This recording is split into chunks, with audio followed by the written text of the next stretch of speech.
everyone, I am Kallol Dahal, and in today's class we are going to learn about food habits from chapter 5 of grade 7. So let's begin. Unit 5. The Three Merchants. There were once three merchants who lived in the same town. They were friends. One day they agreed among themselves to work together and share their profits. They decided to leave their hometown and go to work in a distant land. They traveled a long way and at last they arrived at a town where they began to sell their goods. Trade was very good and they soon made a lot of money. As there were no banks in those days, they agreed to leave their money with an old man whom they could trust. This old man was in charge of a bathhouse. The three friends handed over the bag of money to the old man. One of them said to him, "Please keep this money until we ask for it. It belongs equally to all three of us. So you must give it back to us only when we are all present." The old man agreed to do this. One of the three friends was a dishonest man. One day, when they were passing the bathhouse, he said to the other two that he was going to buy a ticket for a bath. He left them and went up to a little window where the old man was sitting. He did not ask him for a ticket, but the bag of money. The man refused to give it to him. "You know what you and your friends told me to do," he said. "I shall give the money back only when you are all present." "You are quite right," the man replied. "Look out of the window and you will see that the others are with me." The old man did so and was satisfied. He handed the money over to the man. The dishonest man put the bag of money into his pocket and went back to his friends. He told them that he had received news that his grandfather was ill and so he would have to leave them for some time. The other two men agreed and he went off. The two friends did not think that anything was wrong until several days had passed. One day, they went to the old man and asked him to return the money to them. He said that he had already given it to their friend when they were with him. They remembered the place where they had last seen their friend and the time when they had last seen him speaking to the old man. But they did not believe that he had given the money to their friend. The two men therefore went to the judge, who ordered the old man to pay back the money the next day. The poor man did not know what to do. He went to the village where his friends lived. One of his friends gave him some good advice. The next day, when the two men appeared before the judge, he said, "I am ready to pay back the money when the three men come to me together and ask me for it. Until they appear together, I shall keep the money." The judge said, "You are quite right. That is what you promised to do, and the law cannot make you break your promise." So this chapter talks about dishonesty of one of the three friends who robs the remaining two friends of their saved money. So all three of them decide to keep their money with an old man who runs a bathhouse. And all of them ask the old man to give back the money only when all three of them were present. But one of the dishonest friends went to the old bathhouse, to the old man, and then asked for the money when all three of them were there. But instead of telling his friends what he was up to, he told them that he was going to get a ticket for the bathhouse. But when he went to get the ticket, instead of asking for the ticket, he asked for the money that the friends had given the old man to keep it with him. And when asked, "I'll give only when three of you are present in front of me," the dishonest friend says that, "Hey, where all of us are here. Have a look at them standing on the street."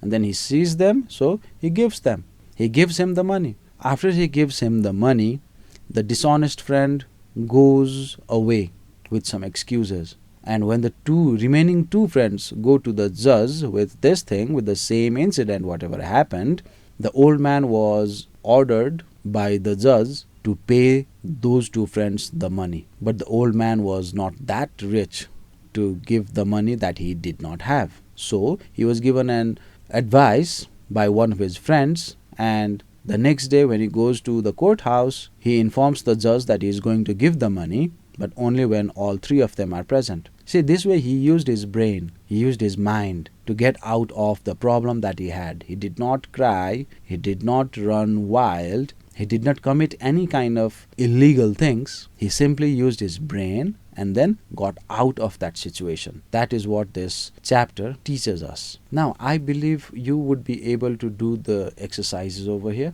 These will be your homeworks. Let's go to the question answers. What agreement did the merchants make with each other? The merchants decided that they were going to work together and then earn money. The answer has been given in the text. You can get the answer from there and then write the answer. What did they start to do in the town. They started to sell their goods in the town. All of the answers have been given here. Along with these questions, I'm going to give you a couple more questions which you need to do. So the questions are these. Please note these down. So these two questions, I believe you'd be able to do these as well. Please use your conscience and write down the answers. Now, reading 2. Food habits. Your body is a complicated piece of machinery. Many of the organs in the human body work together to take energy from food to keep you going all day. In some ways, this is just like putting fuel in a car. However, if you did put the wrong fuel in a car, the engine would soon start to splutter and things would go wrong. Your body is just like this. It needs the right fuel. Because of this, you need to think carefully about what you eat. No one is saying that you cannot have treats like sweets and crisps. Your diet, which is a way of saying everything you eat, needs to be varied, interesting, and enjoyable. Many people plan their meals so that they include a variety of vegetables, protein, fruits, and grains. Some people must be extra careful about what they eat. A vegetarian, someone who chooses not to eat meat,